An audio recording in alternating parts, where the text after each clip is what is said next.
Hello there, Inspired Tenno. Did you enjoy that? If you did, why not subscribe?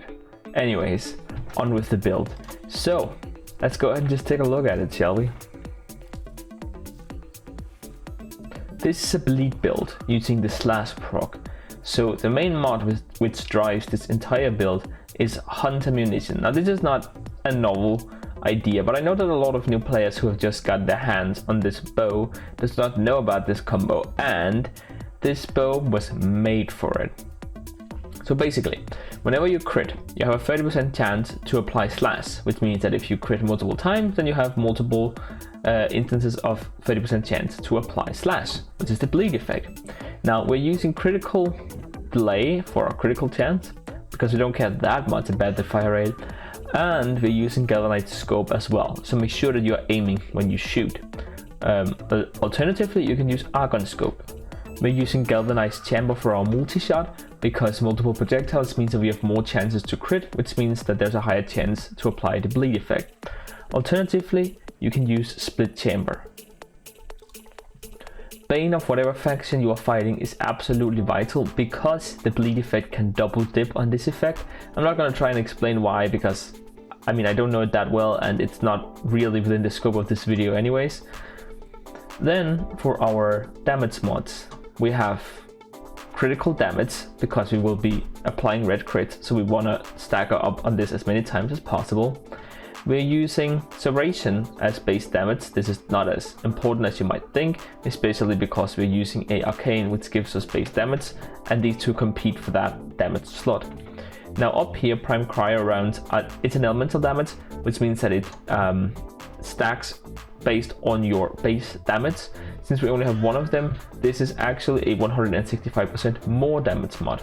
We don't care about status chance whatsoever, because our status effects actually comes from our critical. For your pet or companion, you will need to use a Kubro. Thank you. Now, it doesn't really matter which Kubro you go with, that's your personal preference, depending upon which utility you like the best or which one you already have. The important part is that you add the Mecha mod, Mecha Overdrive and Mecha Recharge. On your Warframe, you need to use Mecha Empower and Mecha Pulse. These are all very cheap and can be gotten from the Warframe.market. So, let's go ahead and summon a couple of enemies, and then make sure that our Kavat does not get in the way. And then, what we want to look for is this little mark above the enemy's head. This right here, you see it's almost like a Kubro. You want to attack the enemy, headshot them, and then when they die, they will spread the bleed to all nearby enemies, killing them as well. What you're seeing in the background is a very real run of the steel path. Here I'm using a high range Ivara with Ensnare, but I didn't really end up using it much at all. So I'm pretty much high duration, high efficiency to stay invisible in Ivara. Just to be transparent, I'm using Hush on the weapon here, because otherwise Ivara will be revealed each time I shoot it. I will say that Hush is a common mod, extremely cheap, doesn't cost anything to upgrade, and you don't even need to format your weapon in order to use it. I just want to let you know, so that you're not confused if you try and use Ivara for this yourself. She's rotating out now, by the way. But as you can see, I'm not really having any troubles at all with these enemies, even as they start approaching level 200. And keep in mind, this is Grineer with a lot of armor. I'm not armor stripping them at all. They're on the steel path, so they have 250% more health and 250% more armor. Still no problem.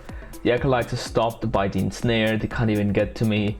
I killed them, no issue. One of them, I shot him once, and then he just got so many bleed stacks on him that he died. It was incredibly easy. This bow is really fun, and I'm actually gonna be using it a lot more for real. It's not like super meta, but like for a weapon you get from a quest, it's insanely powerful. I really hope you will consider this build, and if you do, please tell me down in the description how it went. I'm seriously very interested to hear it. And with that, I think I'll just see you in the next one.